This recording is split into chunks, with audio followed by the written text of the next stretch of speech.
Hello and welcome to another of my videos where I work through and explain AQA A-level physics multi-choice questions. If you want to try to answer this question now, pause the video.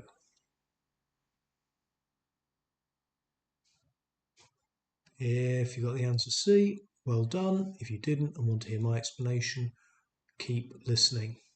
So an object moves freely at 90 degrees direction of a gravitational field. The acceleration of the object is, right, let's just have a quick look what's happening here. Let's draw a little bit of the Earth. There's a house just to show you that we're on the Earth. The gravitational field lines would point straight down, and the gravitational field lines show the direction of force on a mass within that field.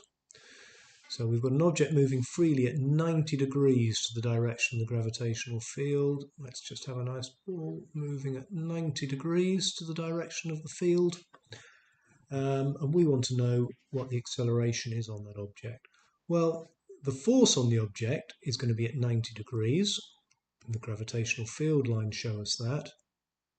And force equals mass times acceleration shows us that the acceleration is proportional to and in the direction of the force. So the object is also going to accelerate in that direction. So let's have a look. The acceleration of the object is 0. No, there's a force, it's going to accelerate. It's going to be opposite to the direction of the gravitational field. No, things always accelerate in the direction of the force. So the acceleration is going to be in the direction of the gravitational field. Yep, absolutely right. It's going to be at 90 degrees to the direction of the gravitational field. No, that would mean it would either just speed up or slow down. That's incorrect as well.